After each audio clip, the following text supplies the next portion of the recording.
someone's convicted as a pedophile, would you ever take your family to their island? Absolutely not. Okay. Y'all taking this issue that real victims have gone through, and it's almost like politicizing it for a personal political agenda. But certainly you don't think Thomas Massey and I have done that, right? We always had the survivors. Well, to a certain degree, where was this energy when you first came in? Who released the Epstein files? Was it Joe Biden or was it President Trump? Well, he did it because Massey and I forced his hand with the... So why didn't you force Joe Biden's hand? Donald Trump has done more to expose pedophiles than Joe Biden ever did. On a 1 to 10, how much do you trust me? You released the files, so I'm going to give you like a 6 or a 7. That's not bad. Yeah, no, that's pretty good. Yeah, Massey up like an 8 or a 9. How did Massey get a higher score than me? Millions of Epstein files have been released. The American people are demanding accountability and justice for the victims. I'm John Regalado from Jubilee Media. This is Surrounded. Everyday Americans from both sides of the political aisle are here to discuss the Epstein files, our two-tier justice system, and what proper accountability looks like. Today we're in Washington, D.C. with the co-author of the Epstein Files Transparency Act, Representative Khanna. Welcome to the show. Thanks for having me. You ready to get into these discussions? I'm excited. Are you all ready? Yes. All right, let's get into it. I'm Congressman Khanna. I represent Silicon Valley. I'm the co-author with Thomas Massey of the Epstein Transparency Act that forced the release of 3 million files. I believe we need to stand for the working class, not the Epstein class. Today, I'm surrounded by 20 Americans to discuss the Epstein files. My first surrounded claim is that the treatment of the Epstein class shows that there are 2 tiers of justice in America. If you would like to debate this claim, please get to the chair in 3, 2, 1. Hey, Christian. Mr. Congressman. I like the boots. Yeah, thank you. Where did you get those? Got those out in Dallas. Nice. Yeah, and thank you for being here. Thank you. Mr. Congressman, when were you elected to Congress? 2016. 2016. I started in 2017. And when did the Epstein stuff first come out? Was that 2008, or when was that? Well, he was convicted in 2008. 2008. So you started when President Trump was in office the first time. Yeah. And you served while Joe Biden was in office. Yes. He's from my home state in Delaware. Not a fan of him. I voted for President Trump proudly the first time I ever voted this past year. Really? Yeah, first time I ever voted. What made you vote for him? He's America first, and that's what we need. What about all the $200 billion he's spending on Let's the just war get in back to Iran? Epstein files. Let's get back to Epstein files. So you served while Joe Biden was in office. What did you do to release the Epstein files while he was in office? In 2019. No, while Joe Biden was in office. Well, let me explain. In 2019, we called for the release of those files. Elijah Cumming and I, in the Oversight Committee, we called for an investigation. Now, when Joe Biden came into power, I do believe that we should have released the files. That I'm not defending the previous administrations because I've gotten to know these survivors. And I believe that the files should have been released years ago. When we started this, we actually thought Trump would support us. Think about it, the coalition I built with Marjorie Taylor Greene and Lauren Boebert and Nancy Mace and Thomas Massey. And Marjorie said, Donald Trump, you could be a hero. You could be the president who releases these files and meets with the survivors. I was surprised and disappointed that President Trump fought it. I was surprised and Let me just stop you there. Yeah, Who released the Epstein files? Was it Joe Biden or was it President Trump? Well, he did it because Massey and I forced his hand with the... So why didn't you force Joe Biden's hand? Well, we should have. I'm not... Why didn't you? Well, because at that point, there was a process, but we should have. I got to know the survivors in 2025. I got to know them personally. Had I gotten to know them earlier, I would have, and I wish someone had. Did Merrick Garland protect the Epstein class? He didn't protect. Here's what the problem was. It needed a law of Congress. The Justice Department couldn't release things because of their policy until Congress passed a law. Congress had to say you can override the privacy considerations and you can release it. So, yeah, should we have tried to pass this law in the Biden administration or first Trump administration? Yes. But let me ask you this. Now that we've passed the law, why don't you think they should just release the rest of the 3 million files? And Trump, fine, he can take credit for it and try to get justice for the survivors. Why aren't they doing that? I guess that's my question. Yeah, how many files have been released so far? 3 million. They haven't released half of them by their own admission. And some of those files that they haven't released, those are the ones where the survivors are naming the rich and powerful men who raped them or abused them. So my question to you is, do you think that the rich and powerful people who have been legitimate accusations of rape or being pedophiles or giving money to Epstein in illegal ways, do you think they should Donald be Trump has investigated? done more to expose pedophiles than Joe Biden ever did. No, but put aside the point. Yes, he's complied half complied with the law. Do you think they should investigate and prosecute them? And do you think they should release the other half of the files? They should investigate everyone, including but they're Democrat not. donors. But they should prosecute all of them. But why aren't they doing? They're not even investigating the Democratic donors. They're people Should on investigate all of them. Well, so you agree they should do that? I've been calling. Some of these people are people who donated. Steve Tisch donated to Democrats. Were any of your donors on the list? Yes. Yeah. I'm for investigating. Have you spoken with them about the Epstein files? I have not. You have not. I have not. What's holding you back from that? Well, I've Are said, they giving you money still? I don't think so. No one who's No. on. No, but I've said that if there are donors of mine who are on the list, that doesn't matter. They should still come before the Oversight Committee. There should still be investigations. This has always been bipartisan. They're probably. Are you going to bring Merrick Garland in to testify before the Oversight Committee? Yeah, I'd support that. I mean, I would, yeah, to understand why the files were not released. But now, would you support the idea that Pam Bondi should actually open up investigations? She's already been subpoenaed. She's going to appear before the committee. No, but that she should start opening up investigations against some of these men. I mean, there's a survivor who told me she was raped at 17. The person's in the files. No investigations being opened. There's no investigation opened about Leon Black, about Les Wexner. Why not? I think like All the right, we previous got to person. pause there. Okay. You've been voted out by the majority. Good to see you. If you would like to be the next debater, please get to the chair in 3, 2, 1. How you doing, Congressman? Hi, Aaron. Good to see you. Nice to meet you. I appreciate your bipartisan work. I appreciate everything you've done to expose what you've exposed so far. I guess, could you define the two tiers that you're speaking about so that we all have a better definition of where you're coming from? So if you get a parking ticket, you get a lot of parking tickets, your car will get booted. Or if you do something wrong, the cops will be at your house and you'll get arrested. In this case, people who had wealth and power, extreme wealth, basically thought that they could get away with doing things that you or I or most people in America can't. In the worst case, they were raping underage girls. On a less egregious matter, they were showing up to parties where 13, 14, 15-year-olds were being paraded naked, or they were hanging out with Epstein, a pedophile, knowing that he was raping underage girls, and no police were ever coming and asking them questions. That's what I mean about two tiers of justice, that the wealthy and powerful use their wealth and power and connections to avoid justice that you and I have to face. So I would argue that means that there's one tier of justice, and it's just for the have-nots, right? So my question to you is, it seems that most of Congress, most of our elected officials are supported by a lot of these people who are in that other class of people. You're right. So how do we have faith in our legislature to work on behalf of us, the people, when we know that their pockets are being lined by the same people that are on these islands, that are in these files, that are in these back rooms at these secret parties, that are these secret events, these terrible, horrible, nasty, disgusting things that are happening, and the most prolific child trafficker of our lifetime, they're friends with him. You've hit the heart of what's wrong with our democracy. Are we going to be for the working class or are we going to be for the Epstein class? And this is why I believe those files weren't exposed for so many decades, because both parties had donors in them. Because rich and powerful people knew politicians on both sides. And it was in everyone's interest to stay quiet. But I believe prosecuting and holding the elite accountable, taking risks like Massey and I have. The billionaires don't like us. A lot of the people in this Epstein class don't like us. They're funding primary challenges against us. But we need to stand up to them, and then we need to say no to PAC money, no to super PAC money, get the money out of politics. Would you agree that there are politicians who are a part of that Epstein class? Yes, of course. And on all sides of the aisle? Yes. So are you planning on subpoenaing or bringing that up to have anybody else who was mentioned in the files to come in? For example, somebody like, President Obama, whose chief legal counsel was named in the files, Catherine Rumler. Well, Rumler should come in, and she should be subpoenaed. But I don't believe there's any evidence genuinely of President Obama. And I'm not saying there is. Being in it, but Rumler, Kathy Rumler, she should come in and have to answer and subpoena, and she was in the Obama administration. So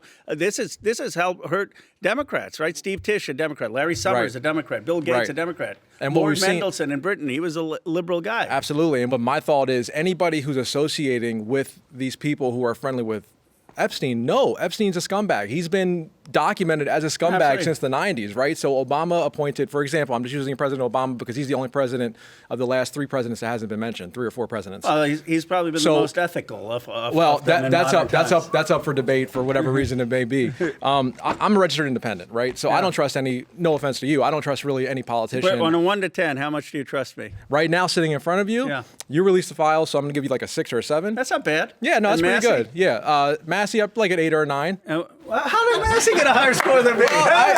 He's going against party lines. I went against some party lines. You did, but initially. he's going against Trump and the Trump Okay, that's base as fair. a result, right? Okay, that's a fair. very dangerous line And in the wall. where do you put the trust of Obama and Trump? I don't trust any president because I think they all have external Okay, factors. what about Bernie Sanders? Where do you put his trust? I think Bernie is consistent, but I don't trust him necessarily for the American people. No. And I can respect consistency, but I'm actually going to step away and let somebody else come up and talk. I just wanted to hear that question. I appreciate it. Thank you. It's doing my job for me.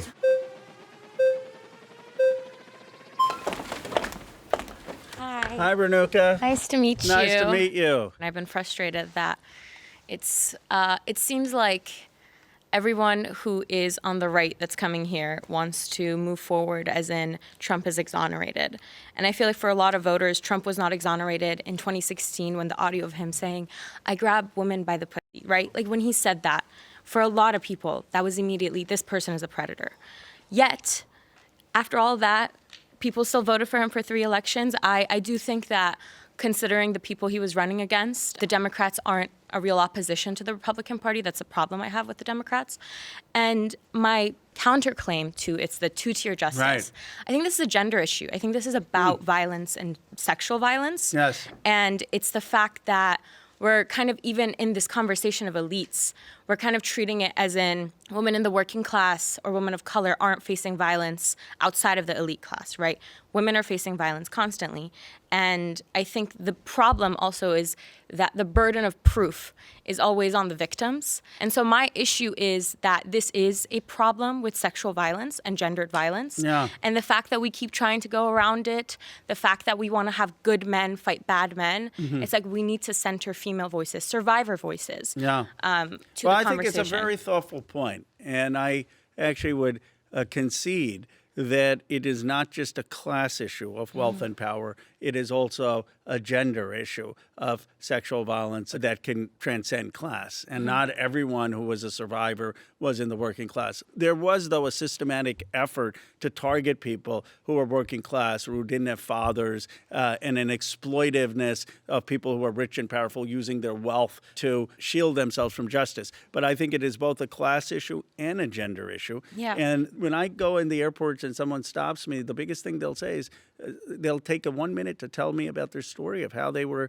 sexually assaulted or sexually abused. And I am just shocked and saddened at how common and prevalent abuse and sexual assault is in this country, how we have sort of hidden it in a box, we've pushed it aside. Right. And one of the hopes that I have is this work can have a serious conversation about it. And the real heroes in this story are the survivors, that we have tried to make their voices front and center. I fully agree with that. My problem is that when we frame this as a structure of getting justice, the Transparency Act is very important. I'm very happy that you and Congressman Massey kind of started the coalition with it. The issue is that we are seeing the transparency, the files are out there, there's egregious stuff being discussed, and there's still people wanting to kind of move the conversation away and have like partisan fights.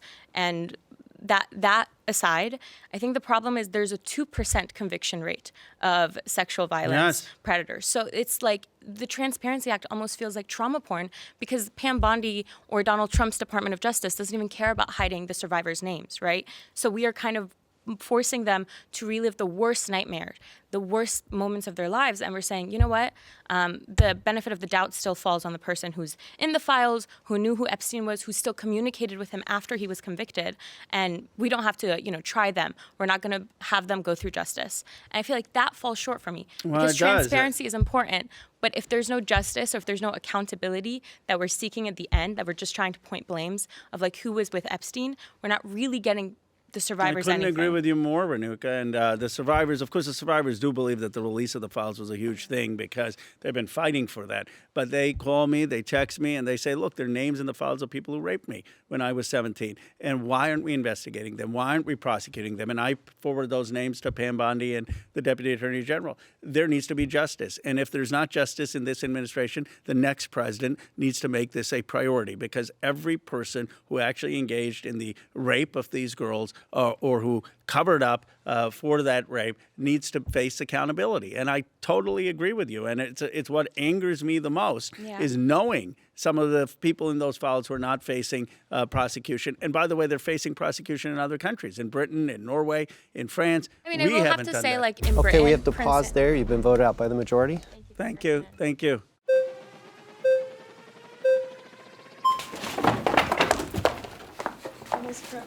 Hi, Heidi. Nice to meet Nice you. to meet you. It's an honor to be here for me. I'm 19 years old. I was born in 2007, and from my Wow, you understanding, make me feel old. right? What I was gonna say was, Epstein was first taken into custody in Florida in 2006. Yes. That's before I was even born. Right.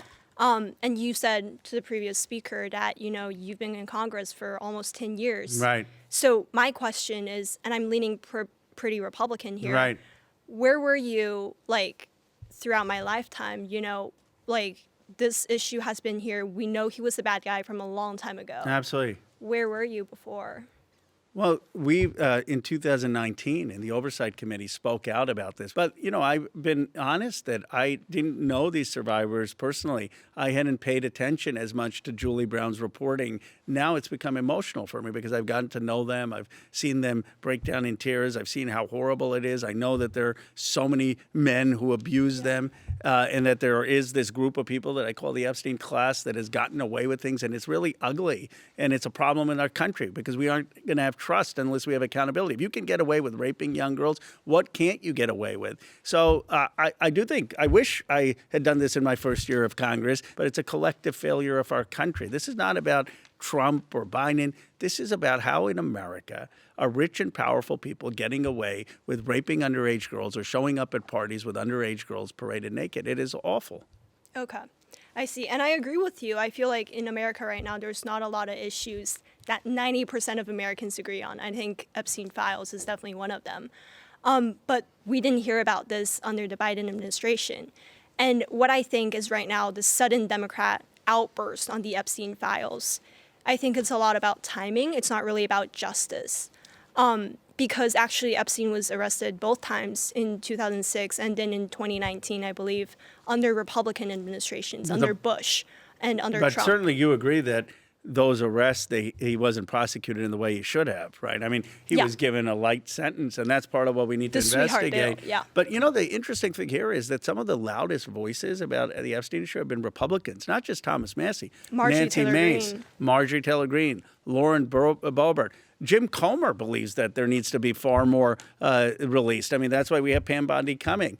And I just think that this should be an issue that unites the country, that there can't be two tiers of justice. You can't have rich and powerful people playing by one set of rules, showing up at this Epstein Island, raping underage girls, or knowing about it and still hanging out with a convicted pedophile. Like that to me should be the one thing we can bring this country together. Right. And actually about that point, what do you think about Bill Clinton? Because, I'm a Gen Z, I'm a teenager, I go on Instagram. And recently there was a really viral video where Bill Clinton, he was in the congressional testimony and he was flipping through like the Epstein files and he was very fondly laughing at some of the pictures, which weren't funny because he was in bathtubs with really young girls.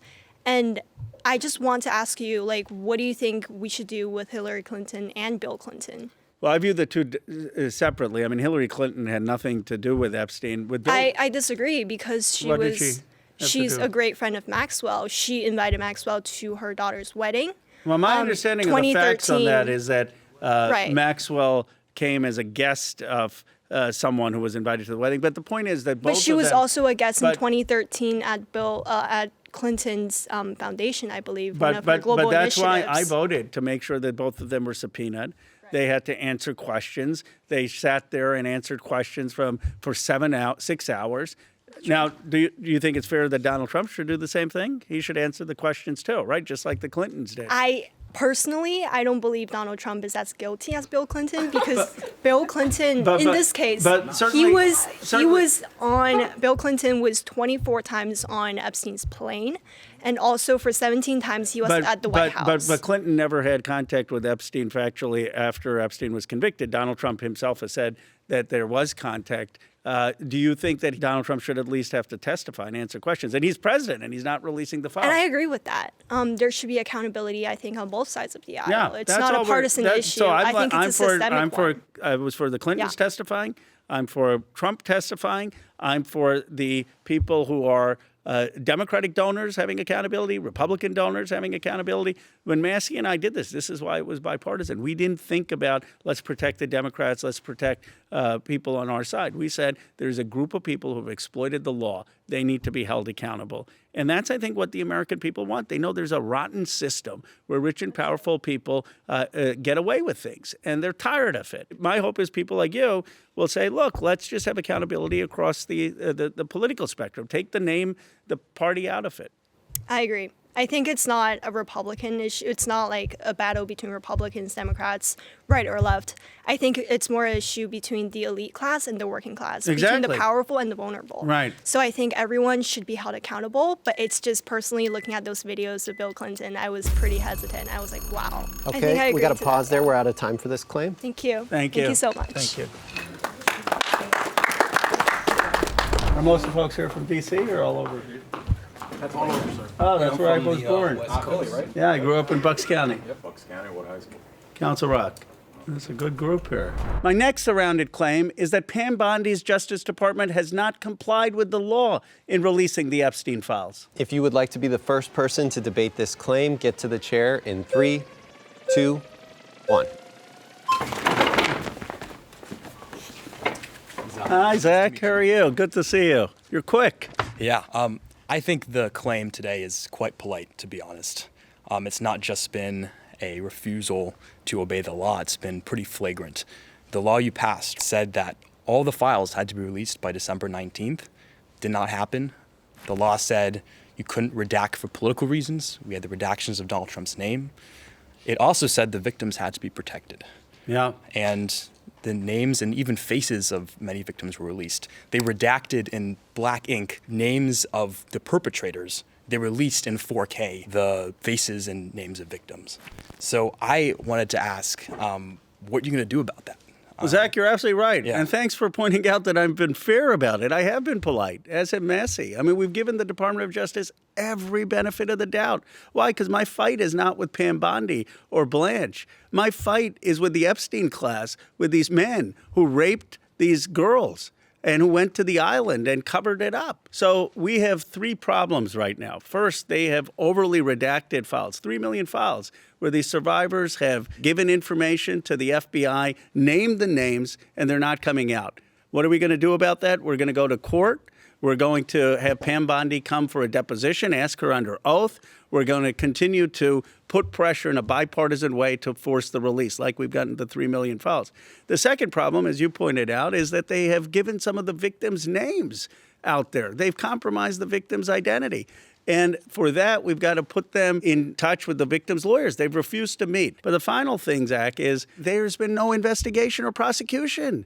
I mean, other countries, they're prosecuting these people who committed horrible acts. We need investigations and prosecutions here. Let me ask you, what do you think we should be doing?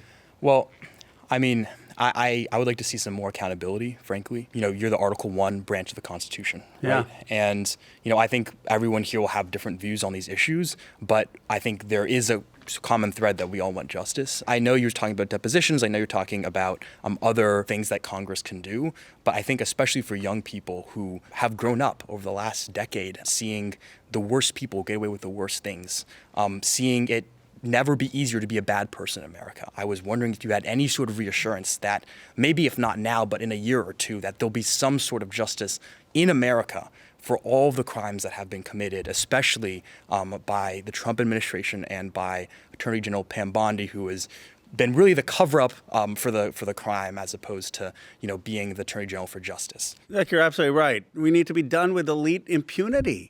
I mean, bad people have gotten away with breaking the law and facing no consequences. They caused the Great Recession. They sent us to war in Iraq. They're doing terrible things. We need accountability. And so I believe we will have prosecutions and investigations. They may take a new president, but we eventually will get there. But what Massey and I are going to do until then is fight with everything we have to make sure the rest of the files get released, to make sure we're calling people under oath and that they're testifying, and to push for investigations and prosecutions about the men who raped these girls or who covered up for that rape. But what All right, about pause there. You've been voted out by the majority. Please Good return job. to your seat. Thank you. If you would like to be the next debater, please get to the chair in 3, 2, 1. Hi, Austin. You're better dressed than me. Is that allowed? Oh, well, I wouldn't say better dressed than you. First of all, I want to thank you for passing the Epstein Files Transparency Act. That is one of the Epstein Files getting released is one of the single greatest acts of transparency probably in the history of the United States government. That being said, I want to make a statement and then I want to ask you a question. Please. Within the confines of the law, Pam Bondi and the government didn't honor the deadline. That's indisputable. And I'm a Trump voter, by the way. That's indisputable that it wasn't followed. However, the way that the law was written allowed for redactions based around whether or not something was covered by legal privilege, whether or not something was under active investigation. And that, to me, is very disturbing. The Epstein case deals with wealthy elitists that have engaged in acts of horrendous acts, pedophilia. Why should they be protected by legal privilege, and why was the law written without any express penalty for the failure of the DOJ and the executive branch to meet that deadline? There was no direct penalty listed in the law that you wrote. Well, you asked two very good questions. First of all, it does not protect privilege. They actually are misinterpreting the law. They have to give us all of the deliberations of why they made a decision not to charge Epstein with the full counts, why they didn't charge the co-conspirators. The law was actually explicit in saying privilege is not a grounds to conceal things. Secondly, they have to give us all the 302 forms. What are the 302 forms? Those are the survivors telling the FBI agents who are the men who raped them or abused them. They aren't doing that. They're not complying with the law. But you're right. It's an obstruction of justice. That's what they can be charged with, and that's what they have violated in the law. But if I had to do it over again, and Massey and I had to do it over again, we would have probably added a private cause of action as well. That doesn't excuse them. They still can be prosecuted for obstruction of justice. But as we were doing this, one of the things we probably should have added is a private cause of action. So I don't know if you've gone to law school or you should go to law school, but you're very astute to point out that private cause of action should have been in there. It definitely should have been, but there's something else that you mentioned, that Britain and the UK are punishing their elitists that have engaged in this. But all I know of is that Prince Andrew suffered a civil penalty. He didn't suffer anything criminal. And President John Kennedy said many years ago that the very word secrecy is repugnant in a free and an open society. Yeah. And that we're opposed around the world to secret proceedings and to secret societies in general. And many of these horrendous acts are committed by people that have a history of dealing not only with occultism, Satanism. There's evidence of the files of some of the most horrendous acts possible. Why were the Epstein files not pushed for release during a Democratic administration? Well, it was started under actually George W. Bush. These women have been abandoned and they haven't had justice. 1996 is when there was a complaint to the FBI to stop Epstein, and nothing happened. So this is not just a Trump issue. I've been very clear. These women have been denied justice by the Epstein class for decades. They have been rich and powerful people who've used their power, used their connections. And I'll answer your question, to prevent prosecution. But yes, these files should have been released during the Biden administration. But that doesn't mean that now that Massey and I passed the law, that we actually got something done, that we can't get justice today. Well, I think the way to get justice today would be taking the steps that you're doing. But I think that the law should have been more tightly written to eliminate the possibility. Because this is the thing. You've seen you stated, I saw you on C-SPAN a couple days ago, you stated you got a chance to see the full unredacted files. No, that's the You problem. didn't. I didn't. The problem is that the Trump administration ordered the redaction of these files. March. They said to redact all of them if anything where survivors had talked to the FBI agents. We didn't see those files. When we went into justice, Massey and I and others, they already had been redacted. So what you're saying now is that members of the U.S. government that should have, members of Congress that should have some of the highest classification access on this planet, you're telling me that you can't even see the full unredacted files? No. And let me ask you this. As a Trump voter, would you be for having those files be unredacted? Let me tell you something. In March. I'll tell you this. If Donald, they should have always. I trust the American people enough as someone that's going to run for Congress in a couple of years and Good for possibly you. run for president in 15. Just don't run 20. against me. Well, Don't move to my district. Well, you know, I'm in Atlanta, so I'm safe. I'm safe. I think that what should have happened, I trust the American people without question to see the unredacted horrors of what was going on, because I think that the criminals, the sycophants that participated in these acts should all be exposed. So and you tried, agree with me that the March file should be they should released? have. Absolutely. And if Trump, and I've always said this, if President Trump is guilty, which I don't believe he is, because he was the first one to, we know that he but he told on Epstein to the FBI. In 2006. 2006. But this isn't about Trump. No. What I'm saying is that any official, Yeah. any politician, any Yeah. person, including the President of the United States, if he's guilty of committing sexual acts with minors, should be thrown in jail. Let me ask you one immediately. thing, though. You voted for Trump. Does Yes. this give you concern the way they've handled this about Trump? And why did you vote Not for him? about. I voted for Trump because he was a better pick than Kamala Harris. I voted for Trump because he leaned more towards Christianity and Kamala Harris didn't. And so, But do you agree that the work Massey and I are doing on transparency and standing up for these girls, that's what's more absolutely bigger true. Christian values well, than here's the thing. standing up against No, rape and abuse? Absolutely. No, again, but we have to. Trump did tell on Epstein to the FBI, so we can't come at him in that sense. But it's what you're doing is fantastic, and I applaud you for it. It's one of the, as I said when I sat down, it's one of the greatest acts of transparency that we've seen in the history of the United States. But again, we are still, to quote John Kennedy, I see the flags coming, so I'm gonna try to make this quick. To quote President Kennedy, we are still opposed around the world by a monolithic and a ruthless conspiracy, whose dissenters are silenced and not praised, whose mistakes are buried and not headlined. No expenditure is questioned and no secret is revealed. And I believe that I trust the American people, I trust the entire population of this country without question, to see the horrors of what has been allowed to go on within the halls of our government so that we can do what needs to be done and reform it from the inside out if necessary. Well, we need your All voice. right, pause there. You've been voted out by the majority. Please return Thank to you. your seat. Appreciate you.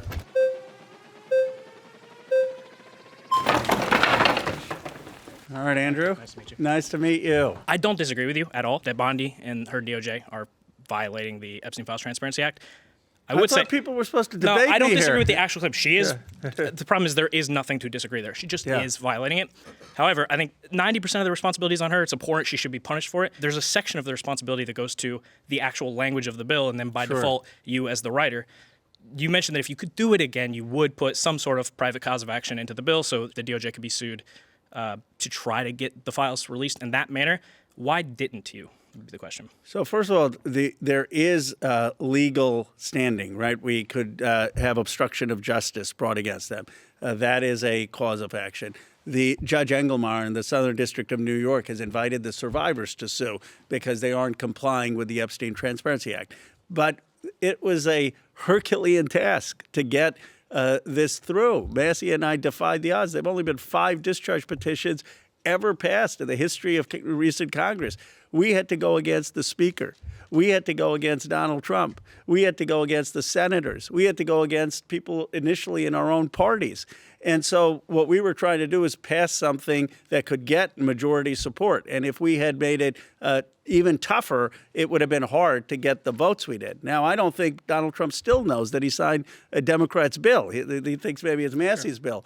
But, it was a very, very hard thing. If we had more time and if we were able to get a broader coalition, we could do it. And some people are talking about, can we do a second act to the Epstein Transparency Act? But it was the best we could get through in Congress at the time. So is that to say that yourself and Thomas Massey considered putting a private cause of action into the bill and you chose not to for the sake of having a better chance of getting more votes? We did. We looked at other enforcement mechanisms, and there was also a rush to do it. So if we started out with saying, we're going to sue them and we're going to sue the administration, it would have been very hard for me to get some of the Republicans on board. Sure. I guess my question would be, were you actually told by Republicans in Congress that they wouldn't vote for your bill if you put some sort of cause of action or criminal penalty into the bill, and that's why you made the decision? Or did you just do it because you thought that's how it would We play had out? Conversations with some of the other people, Republicans, and they thought that if it looked like it was going to be something suing the administration or going after the administration or partisan, it would be very hard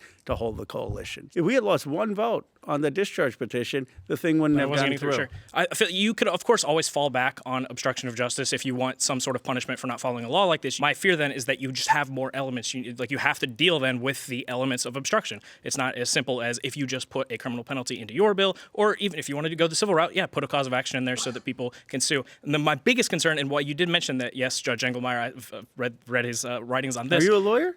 No, I'm not. One day. Oh, good for you. I've read his writings on this, and he did invite the survivors to sue. That's great. I think they should, and I think that makes sense, and they should be able to. Then you have to have the whole fight over who has standing to sue under the bill. If you just put it in the bill, you don't have to have that fight. You don't have to go through months and months of litigation. And the issue, and I think this is unlikely, but there is always that looming threat of, conservative majority Supreme Court stepping in and shutting it all down. You don't have to deal with that if you just, at least in the bill, specify who has standing to bring it, rather than rely on, hopefully a judge agrees that this person should have standing to bring this. I think in terms of the substance, you're absolutely right. And there are conversations about, can we amend or supplement the bill? Put it in, but even that, if it was that easy, you would have the votes. But the challenge is there are a lot of people who don't want that. And I understand Okay, pause there. You've been voted out by the majority. Please return. Good job. Thanks.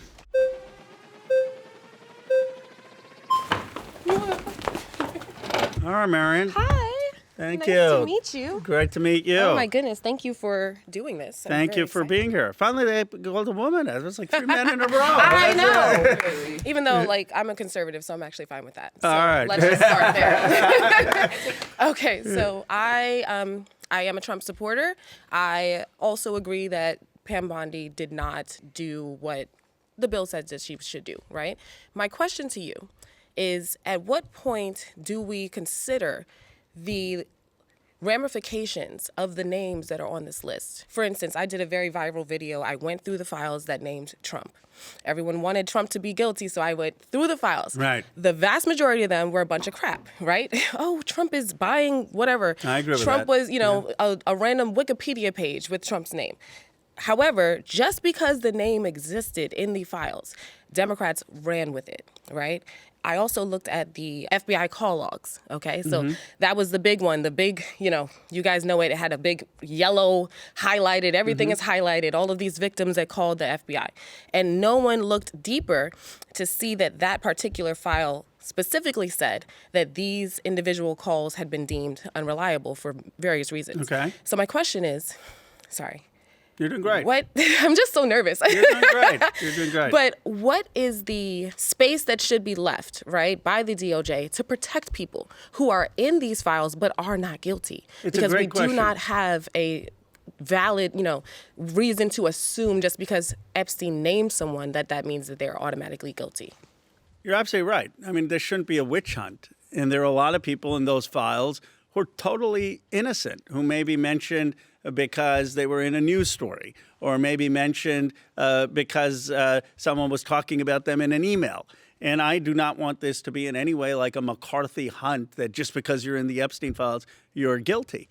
On the other hand, and you would probably acknowledge this, there are a lot of rich and powerful people in those files who showed up on Epstein's Island, who raped or abused these girls, who had girls trafficked to them, and they thought they were above the law. And I'm concerned, why are those people not being investigated and prosecuted? So we need to be going after the Epstein class. We don't need to go after every single person. And by the way, Massey and I never made this about Trump. Now, there is an allegation about one person, one woman who claims that she was abused or raped by President Trump when she was 13. I don't know if that's true or not. What I do believe is that the files in that case should come out. And I hear what you're saying. The question I would ask you is, how much proof should we ask for, right? What is the burden of proof on the people that are seeking justice to demand that these names be released? Because the moment that a name is in those files, these people have to deal with that in their real lives, right? Yeah. We're talking about people walking around with their children that now have to deal with people attacking them online, attacking them in public, saying that they're pedophiles. These people might have just known Epstein. They might have just, sold him a house for all you know, right? At what point are you guys comfortable, on the left, comfortable saying, you know what, we need more time to guarantee to go through these files personally and guarantee that we're only releasing names of people that are guilty? Because I'm super uncomfortable with the idea of releasing any name and starting, as you called it, a witch hunt when there is no reason to attack people who are innocent. Well, usually the Department of Justice, as you know, doesn't release files, right? Because they don't want people who are innocent to be caught up unless there are charges filed. The problem here is that there were women who were raped as young girls by Epstein and other men, and they called the police and nothing happened. They called the FBI, nothing happened. And it's been decades that they've been denied justice. So there was a miscarriage of justice. Not to cut you off, but would you also agree that there are a lot of files that make claims of rape that did not happen? Because I went through a lot of these files, and a lot of them were unsubstantiated claims. And I'm not claiming that nothing happened on the island. Yeah. It's a horrible place.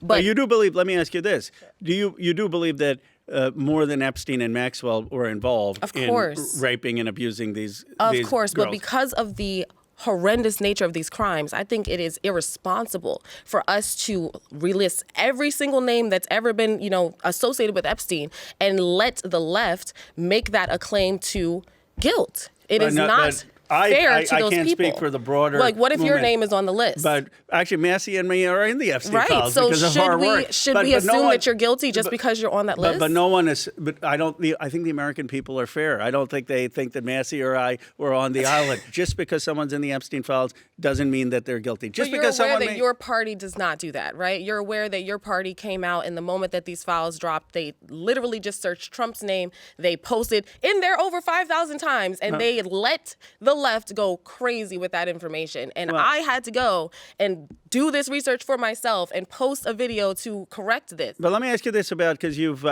a supporter of President Trump. I'd be curious why you did, and I'd be curious if the way they've handled all of this and not releasing it has made you lose any confidence in the administration. Absolutely not. One, President Trump is probably one of the best presidents we've ever had. I thoroughly enjoy everything that he's doing. I have no problems with anything that he's doing. I don't care if anyone is mad about that.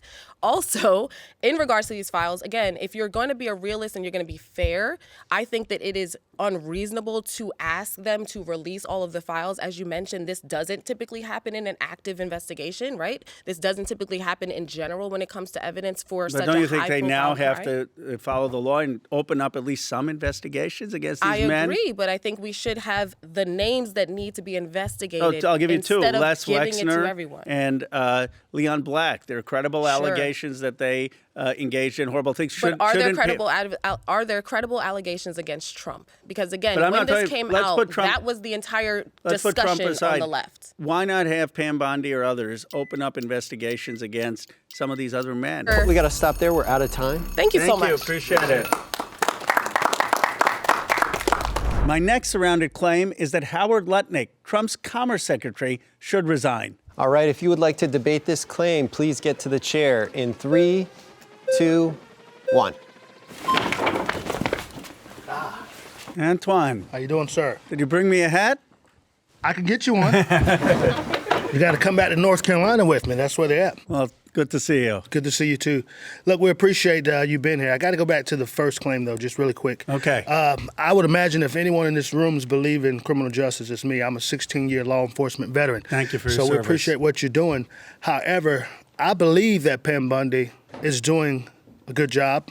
And I also believe that she is putting out the files as quick as she can with over 500 employees. I think that's what's working on this. FBI going through the redacted files. Now, let me ask you, Antoine, because you've been in law enforcement. Do you think she should open up investigations against some of these men who either gave tons of money to Epstein in allegedly illegal ways or who were allegedly on the island raping underage girls? I mean, don't you think there should be some investigations and prosecutions? I absolutely do believe that. And you said it earlier, Lex Wexner and Leon Black. We have to start there.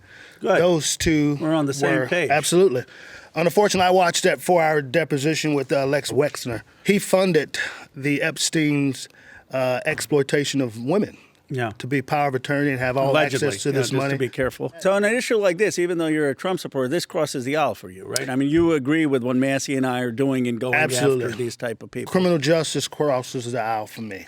Now, when you move into the question of justice, we have to do that. I know you stated earlier you're getting likes and you're getting hate on both sides of the aisle. You put yourself in the predicament now, just like me being a MAGA supporter. law enforcement officer. What makes you a Trump supporter? Well, number one, I think he's sort of what Brother Austin said. He has tremendously helped this country when it comes to our economy. He's kept his promises no matter what we say about being here in this room with the Epstein files.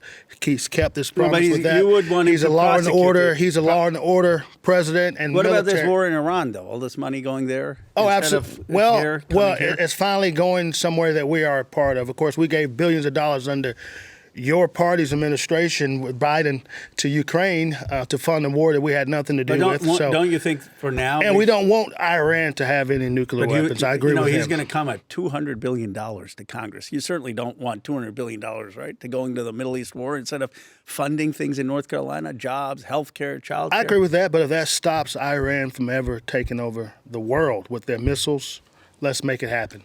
We want a safer world for everyone. I agree with that, but I don't think... Anyway, let's go back to the claims. What about Lutnick resigning in terms of... Here's my problem with Lutnick, and you tell me what I may miss. He went on television and he said, I never met Epstein after 2005.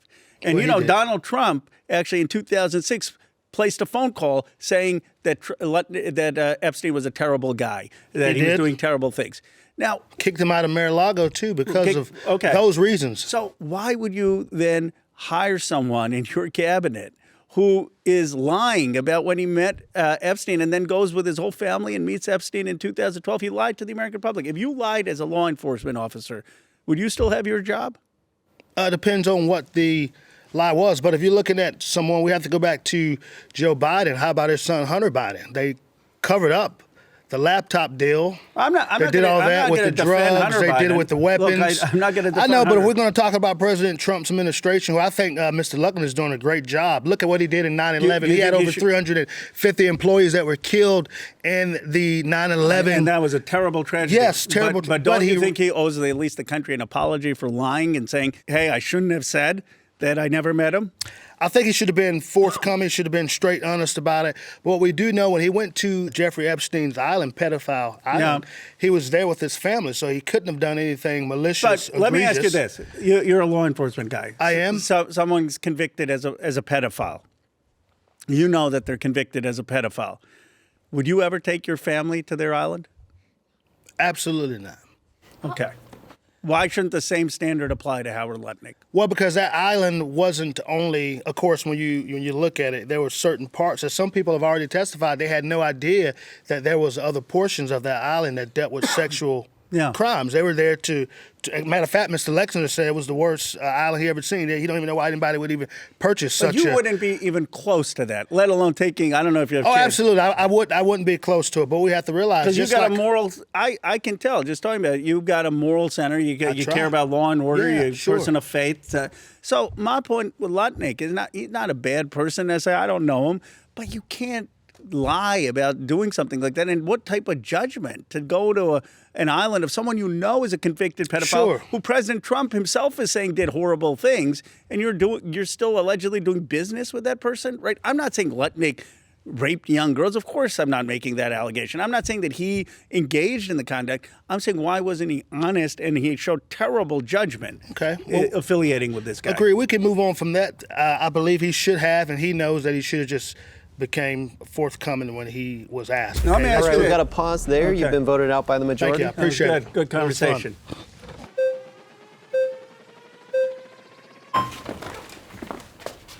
Hi, Udawa. Great to see you. I love how you say my name. Good to see you, too. Is it correct? Yeah. So before we get into the prompt right here, I wanted to address something that you said earlier about the two-tier system. Yeah.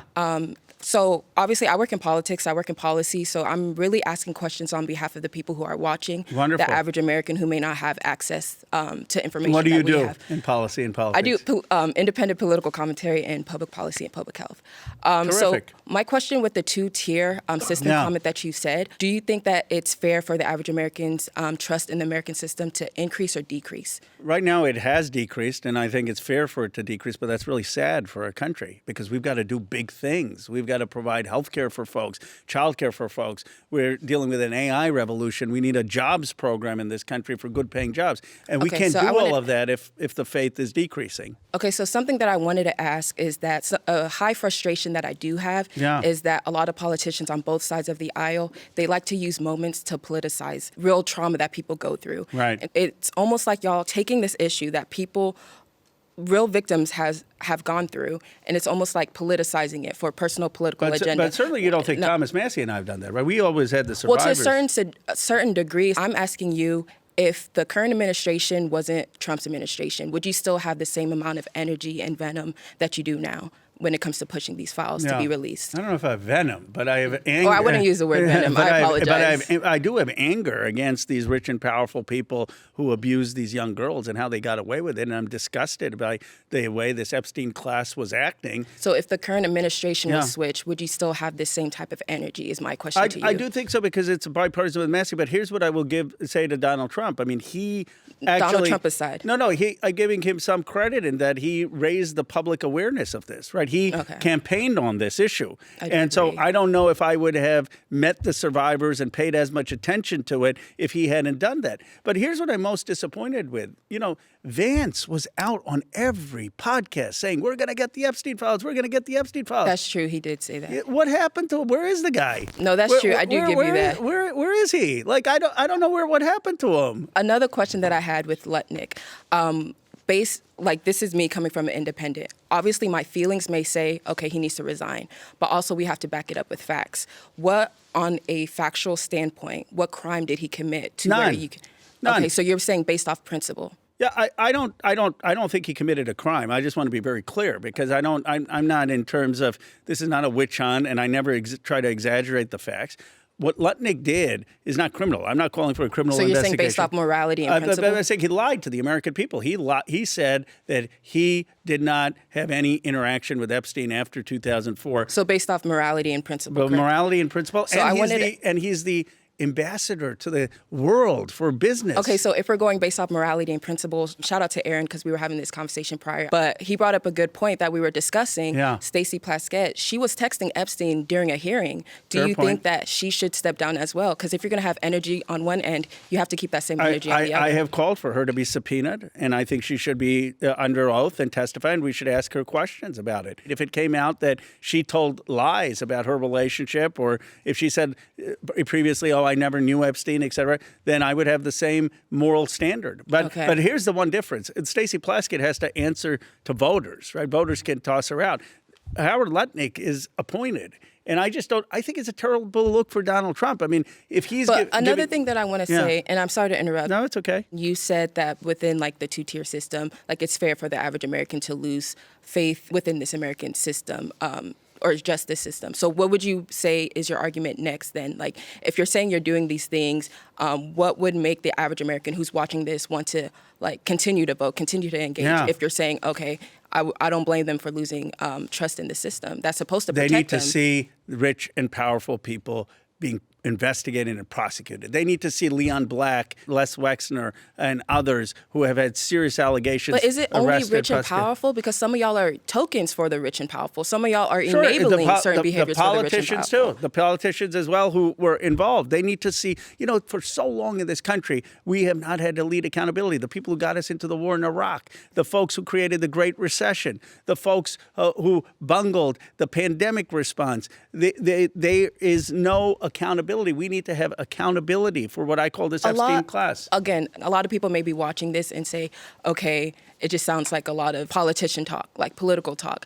So the average person that's watching this, the average person that's not necessarily engaged in the political process, to them it's like, I've heard this all before. I've heard it all before. But here's the difference.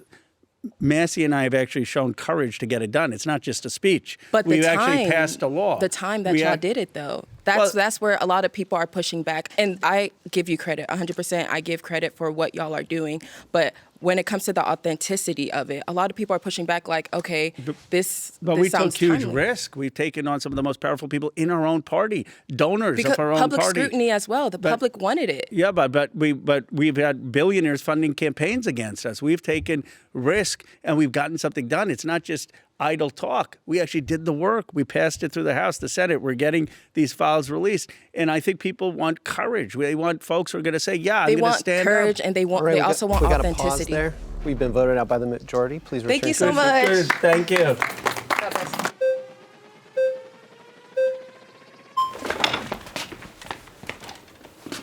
Hi, Chris. meet you. Good to see you. Thanks for coming out today. Thank Appreciate you. it. What's Montana Allied Pacific? It is the Allied Pacific. It's in the merchant fleet. Merchant Good oil fleet. tanker. Okay, great. Keeps our country going strong. I'm big for the merchant fleet. Now, I do have a couple questions with Lutnick specifically. Yeah. Obviously, he said he didn't know Epstein. Then all of a sudden, okay, we were neighbors, and I met him one time. He said some creepy stuff about a massage. Never wanted to talk to him again. And then it was, okay, well, I did go to the island, but I was with my family, so nothing weird. And it's, a pattern of lying. Yeah. So if he's lying about that, what else is he lying about? And a lot of people, and I'm speaking for other people that aren't here today, perhaps, believe that through Epstein, he was compromised potentially by a foreign intelligence agency, perhaps Mossad from Israel. And through that, many people have been compromised and are skewing on both party aisles, politicians and rich influential people are skewing American foreign policy towards a policy of protectionism of Israel in the Middle East against American interests. To your knowledge, is that something you find credible? I don't know. And I've always tried to be on factual basis. So Julie Brown, who's reported about this, has said that there are legitimate questions about Epstein's ties to intelligence agencies, either here or overseas to several countries. And what I have said is that the president should convene a task force that either declassifies information or requires us to have a report to answer these questions, because they're legitimate questions. Our law does not touch the classified information. Congress can't just have a law to declassify information. No. So it would be pure speculation. But here's what I can say on U.S.-Israel. I mean, I have been pretty clear. I voted against the funding to Netanyahu for the war in Gaza. I voted against that when Joe Biden was president, against my own president. I have said that what happened there, as the UN has said, was a genocide. And there are people who don't like that, but I've been very clear about that. And I've said that we need to recognize a Palestinian state alongside a secure Israel state. Okay, do you personally believe that Epstein was perhaps captured by foreign intelligence? And if not, what would be your explanation for him coming into this wealth and having the influence and power he did with these individuals? I have no idea what the reason was. I mean, this is why we need to investigate. But one of the reasons could be that he was trafficking young girls, and there could have been people who wanted access to these young girls. And so who knows what the reason was and what his ties were. But I certainly think you're not the only person who has these questions. There are a lot of Americans who have these questions, and we need transparency. And this president or the next president should have a report on what the true status of Epstein was, just like we had the JFK files, the King files. I mean, my sense, you tell me, that this is common conversation at a bar, at a restaurant. This has gotten into the popular culture, and the American people aren't just going to move on the Epstein matter. What do you think? Oh, absolutely. I mean, I hear left and right on both sides people talking about this. Epstein's relation with Ehud Barak, the former prime minister and head of the IDF in Israel. There are plans over in the Ivory Coast where they helped President, I believe it was Ouattara, maintain power with an Israeli intelligence package. They did a very similar thing in Mongolia. Let me ask you your politics. Are you a Trump supporter, a Democrat, independent? Or what are your politics? I'm independent personally. I like to feel like I'm basically a Republican from the 90s. Yeah. I believe the MAGA movement kind of destroyed the party a little bit. And unfortunately now the Republican Party. How do young Republicans like you feel about the U.S.-Israel relationship? What do you think it should be? Well, I'm in an awkward position because I do want to just address I am a religiously practicing Jew. So probably won't be super popular at synagogue after this, but that's okay. You know, while I do have empathy for my fellow Jews in Israel, as I think anyone would for their people,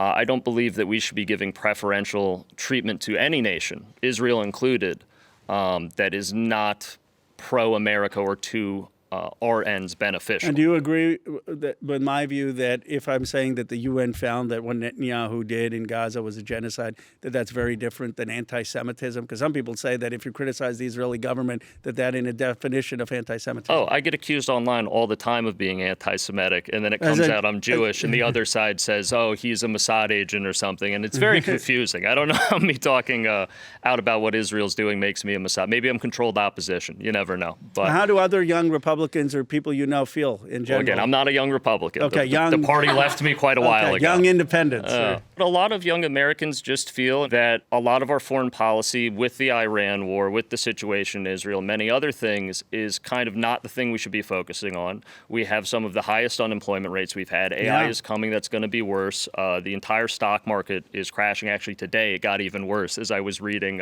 coming in here. So I think a lot of young Americans look and it's like, hey, I'll never be able to buy a house. I can't find a good job despite the fact I went to college like I was told to. And then I just see on TV that these politicians are arguing about things going on in foreign countries that have nothing to do with my life. Agree with you. I mean, $200 billion in Iran. We could have free public college for everyone here. We could have good jobs programs in every community here. We could pay teachers $60,000 for that. We could have universal child care here. Why aren't we focused on the American people? You know who used to say that? J.D. Vance. He was opposed to all these wars in Iran. That was what America First was supposed to be about. Put the money here in our communities. And they've forgotten all that. The tech money kind of took him over on that one, I believe, and co-opted him out of that belief. He's close to Peter Thiel. I mean, I know. But the point is, I don't know what happened to him. I really don't know what happened to him in terms of now he's advocating for spending billions of dollars in Iran. I mean, just looking at the economy, people are hurting. They can't buy a house. They can't have a good job. They can't have child care. They're in debt for college. And what I'm saying is hold the Epstein class accountable and put the money here in the working class and middle class in America. All right, we got to stop there. We're out of time. Thank you so much. Thank you. Appreciate your time. My final surrounded claim is that Britain held a royal accountable because of their role in the Epstein files. America should hold the powerful accountable too. All right, if you would like to debate this claim, please get to the chair in 3, 2, 1. Hi, Ome Congo. Great to see you. How are you, sir? Good to see you. You've been sitting patiently there. You're looking for your moment. The yoga keeps me in Zen mode. So. I want to thank you so much for everything that you've done, you and Representative Massey, as it relates to putting the victims first. As a father of 3, including 2 daughters, I'm also somebody who's worked across the world with young girls who have been trafficked. I've seen young children who've been sold by their parents in places like Congo for 25 cents. And so this is something that is really Thank you for your work. No, thank you. Belgian colonialism in Congo was the most atrocious colonialism that the world has seen. I just want to say they so messed up that country, and Congo is still dealing with the consequences. Yes, my parents are from Congo, so I've seen that. The question that I have with all of this that weighs on my heart is that there was a comment made by Marjorie Taylor Greene at one point that representatives would actually go to the well and read the names of many of the accusers. Some names have come out, but there are more names. Why aren't more representatives going to the well and putting these names out there? Well, Massey and I actually did put out a couple names. Mm-hmm. Les Wexner, that's how we're getting the attention on him, and Sultan, who was the CEO of Dubai Ports, and we forced the resignation. Mm-hmm. The reality, though, is that many of these names are redacted in these files. And many of the survivors, they haven't told us the specific names. They've said, I was raped by someone at 17. They're in the files, but they haven't shared the actual names. So what we need is for those files to be unredacted, for those survivor statements to come out. Finally, if Marjorie Taylor Greene, she's not in Congress, but someone like her goes to the floor, it would be seen as political. And people say, what's the evidence? We really need the files to come out to have that kind of accountability. Well, you did have the victims also who said in one of their conferences that they were actually working to put together their own list. Yes. And so why not work with them in putting that list together so that they can have a little bit of the encouragement, because they've talked so much about being followed, being threatened, being run off the road. And maybe if they had a little bit more support from you all, they'd be able to put that list together. And just because something doesn't appear in the files, I mean, you find these women to be credible, as many of us do as well. Why not encourage them to do that so those names could be read? I do think the victims have been enormously courageous.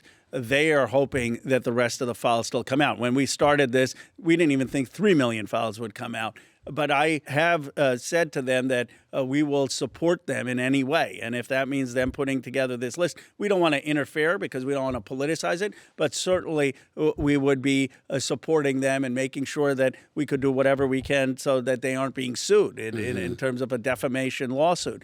And if there is some list that they themselves want us to read on the House floor, I'd be open to that. But it has to come from the victims. And really, though, what we need is the files released so that there's actual justice and investigation. I mean, if the victim's just saying this thing and then nothing happens, there's still buildings named after Leon Black. Yes, indeed. In Dartmouth. I mean, how does Dartmouth not take the name down? So what they are most concerned about is even if they name these names, where's the accountability? Where's the investigation and prosecution?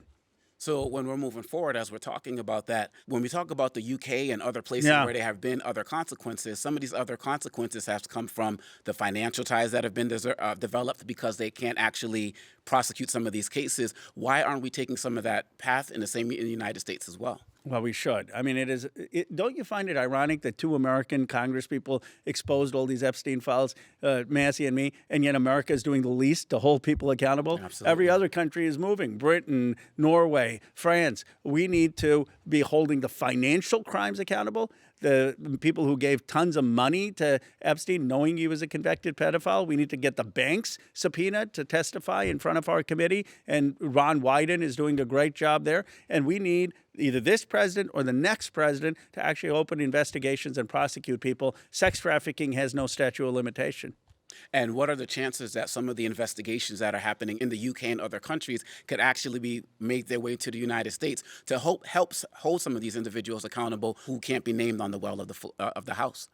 Well, I believe that what happens in UK often happens 6 months later in the United States. So the fact that this may bring down the British government. It has totally tarnished the British monarchy. And that is going to create public pressure here in our country to say we want to hold this Epstein class accountable. What message does that send to the young girls you work with if the elite are going to get away with this and have no accountability?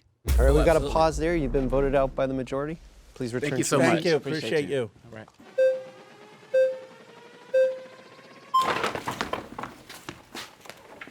Santana, good to see you.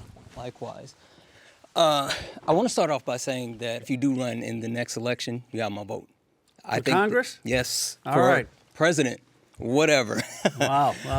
No, I think. Where do you live, Santana? I actually live in Washington State. One thing, though, that kind of pulls me back is the issue with all of your claims, not just this claim. Yes. Right? We can talk about the actual accountability that's had in the UK. Yeah. But if you take a look at the actual accountability, it's been all performative. Right? Interesting. When you talk about the actual titles being stripped in 2019, when you talk about the military duties being stripped in 2022, or you talk about the official royal titles being stripped in 2025, all of it has been performative. Even when Andrew went to jail, it was based off of misconduct in public office.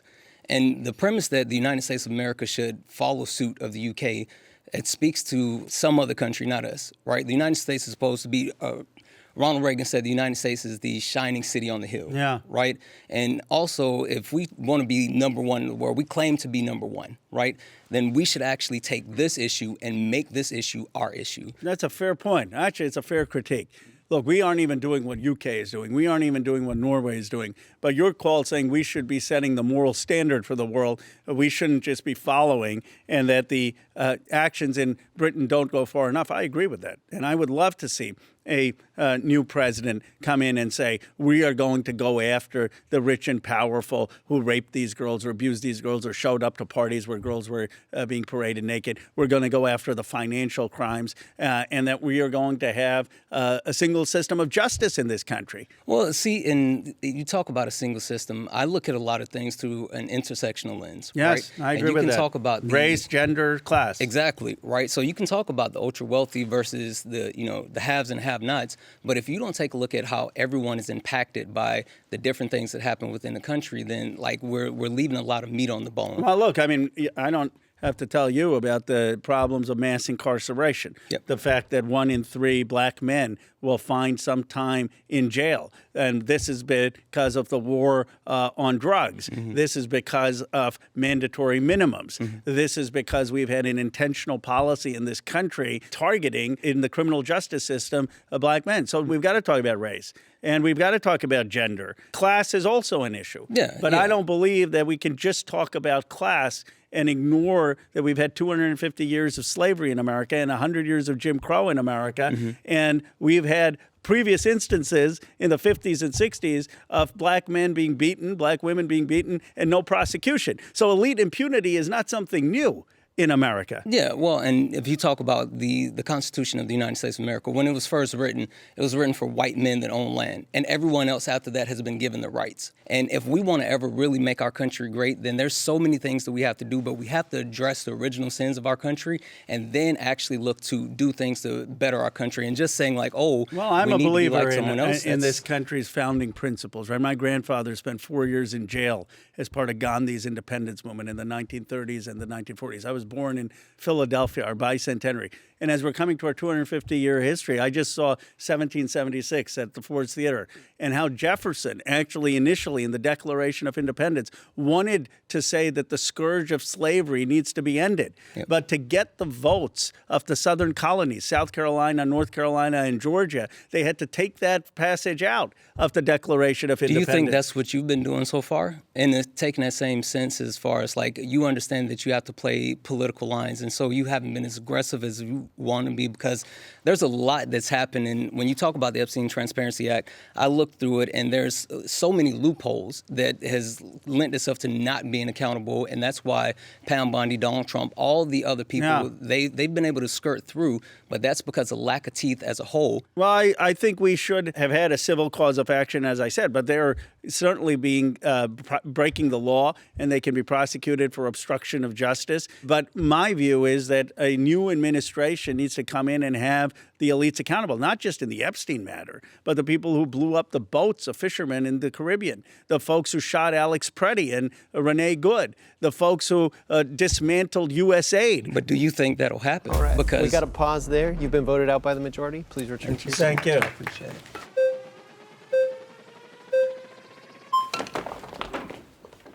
Hello. You're again. back. I am. Oh my You were goodness. so eloquent last time. Take it easy on me. No, huh? absolutely not. All right. So, one, I actually do agree that anyone that is guilty should be held accountable. Okay. So when I first spoke with you, I said we cannot take being named in these files as an admission of guilt or as proof of guilt. My other frustration, and I have to say, what do you think should be the level of proof when it comes to actually holding someone, when, as you call it, accountable? Yeah. And what do you want to see done to these people? Because Yeah. again, just It's a being great mentioned is question. not enough to send someone to jail. It's a great question. Well, I think there are different standards of proof. For a person to be actually convicted of a crime, it has to be proof beyond a reasonable doubt. Now, I do believe that there are people like Les Wexner, Leon Black, and others where there should at least be an investigation, and there may be evidence to prosecute beyond a reasonable doubt. But in terms of having buildings named after you and being on honorary boards and being in positions, there I don't think the standard needs to be reasonable beyond a reasonable doubt. If your name is tarnishing the reputation of an institution, a lot of them have those clauses that if you've named a building but your name becomes toxic, then they can take action. I believe if there's serious allegations, you should be removed. Is an allegation the same as proof? Because as a black woman, as a brown person, you Yeah. know that there are black and brown men in jail off of allegations, Yeah. not actual proof. But And most then of the down people line, on these most of these allegations aren't against black and brown men. Sure. Most of these people are ultra wealthy folks. I mean, let me tell you an example of one survivor. She went to Santa Monica. She accused this person of rape.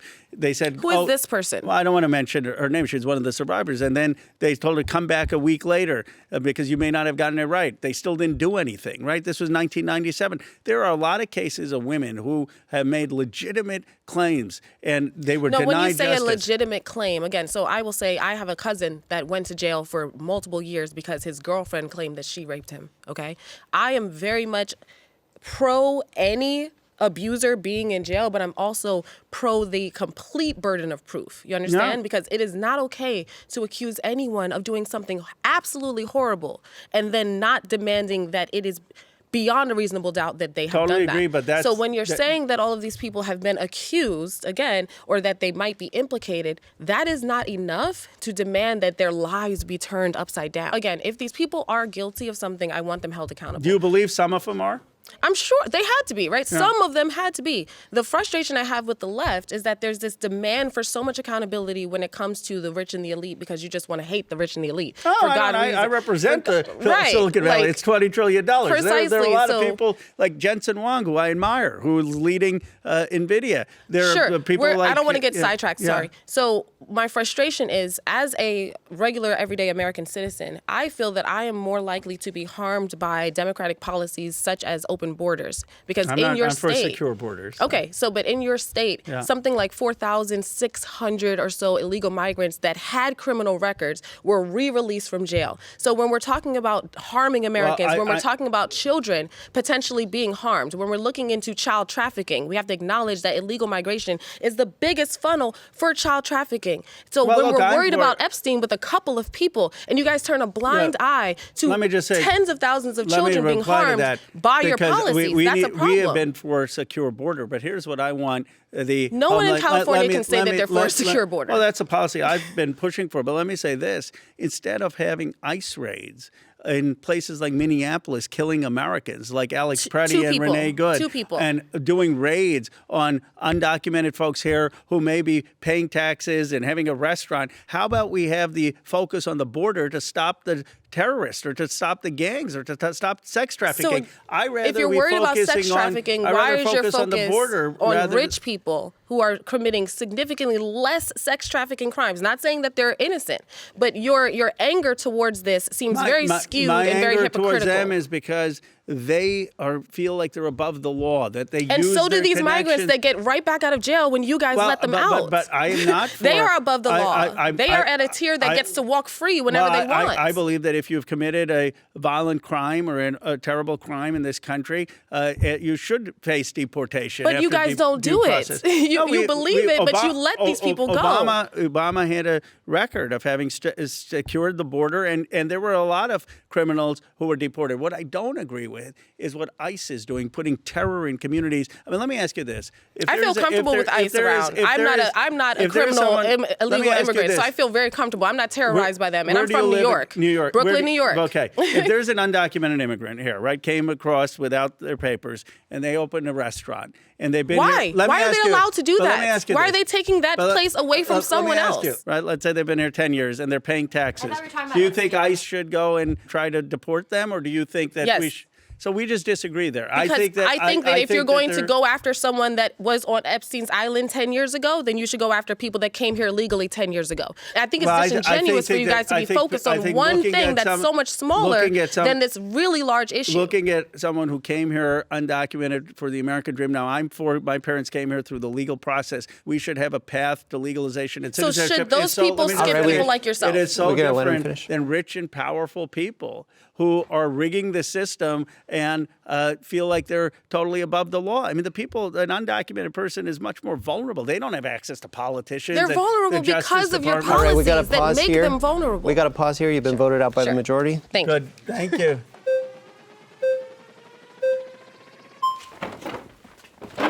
Hi, Stephen. Good to see you. Thank you for being here. I will have to say I totally agree with you and also with the gentleman earlier who said that America should not only be following the example of England and these other countries that are enforcing justice due to the Epstein files, but also that we should be leading. Former Prince Andrew, 8th in line to the throne, the Great Britain ambassador to the United States, the former Prime Minister of Norway, Latvia, Lithuania, Estonia, France, so many countries charging people, and in the United States, I believe 2 have been charged with crimes. Yes. Epstein and Maxwell. Exactly. And you gave credit to Marjorie Taylor Greene. I earlier said, I'm cursing Donald Trump for finally making me agree with Marjorie Taylor Greene. And reportedly, Donald Trump said to Marjorie Taylor Greene when she was saying, as you mentioned, be a hero, do this. He said, but it'll hurt my friends. Yeah, well, that goes back to the two-tier justice system. That's the two-tier justice, and exactly. This is the reason that the files haven't come out for decades. This is the reason these women were abandoned for decades, because there were these rich and powerful people on both sides, and they knew politicians, they knew presidents. I mean, isn't it a terrible statement of American democracy that Epstein knew both Bill Clinton and Donald Trump? Like, what type of country are we living in that is this Epstein class's tentacles into our ruling leaders? We need a clean start in this country. We need a new generation that hasn't been tainted by this kind of corruption to have a new moral direction for America. Totally agree. And I think it should also go back to Acosta, who gave him that first, amazingly good plea deal. There have probably been people who have gone for, a marijuana cigarette, have gone to jail for longer than he did for that. With being able to be at home. I mean, a guy is someone who raped girls under 18. It's the one thing Americans agree on. Republican, Democrat, MAGA, progressive. You don't rape American girls. You don't rape young girls. Exactly. And this person was doing it and trafficking them and abusing them. And he goes to jail for 1 year. And then also that he can be at home. And he, by the way, he continues his abuse after.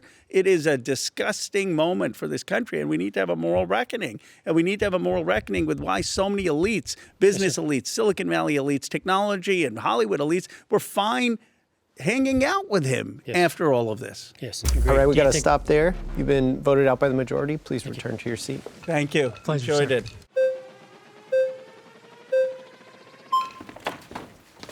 Y'all know I take long steps. Hi, Austin. Good to see you again. Good to see you again, Congressman. So I'm going to start this off with a quick question. Yes. When was the last time that the U.S. federal government was found guilty and held accountable for inherent acts of corruption and extreme acts of corruption? Case in point, the assassination of Martin Luther King. The government was found guilty of a civil suit in the 90s. Yes.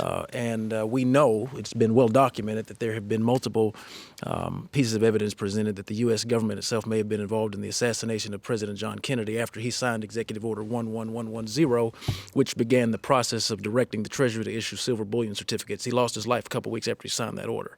Nobody was held accountable for that en masse. Can you tell me of an instance when the rich and the elite that have put many of the other congressmen like yourself in office have actually been held accountable for the crimes they've committed?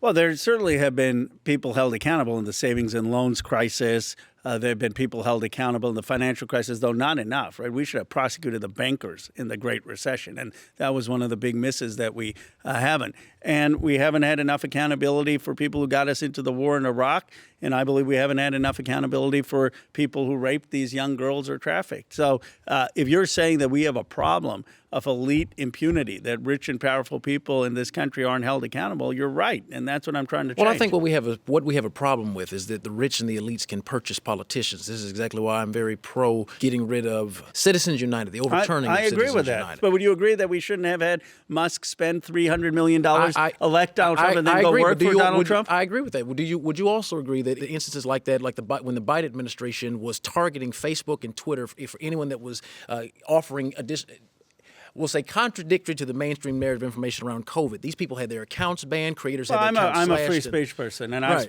spoken up for free speech. I saw you have a digital free speech bill of rights that you I do have a digital free speech. When they were censoring on Twitter before Musk bought it, I actually had an email leak where I said, no, you can't do that. You can't censor the New York Post. I'm a big free speech person. But what's distorting free speech are billionaires spending millions of dollars on federal elections and targeting folks. I mean, Massey is being targeted because he had the guts to pass this bill. He's got billionaires literally putting millions of dollars against him. That is wrong. We've got to get that money out of politics. All right, we got to pause there. Please return. Thank you.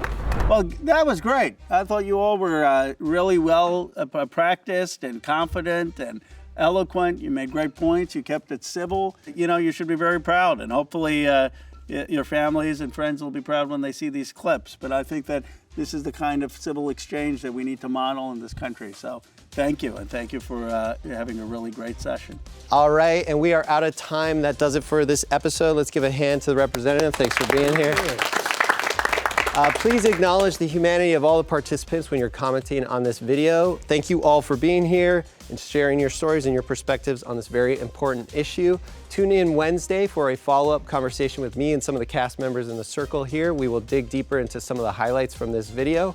Thanks for watching. We'll see you next time. I am not a fan of the Epstein Files Transparency Act simply because I don't think it makes sense for the general public to know this much information about this case. I definitely tried to grill him a bit, so I felt positively about his responses. I do think he was a little political, a little politically correct. He definitely came with his prepared talking points. As for whether or not I believe him, means what he says and he believes what he says and he's actually fighting the good fight. After the conversation I had with him, kind of. Initially walking in here, I didn't at all, which is actually what I wanted to press him on. I very much felt like he was, I'll use the word, I genuinely believe he was lying about his reasonings behind not putting any sort of penalties into the Epstein Files Transparency Act. Then after talking to him, I maybe do kind of think he's telling the truth a little bit. I think everyone kind of came in with their own agenda here today, which I'm definitely guilty of.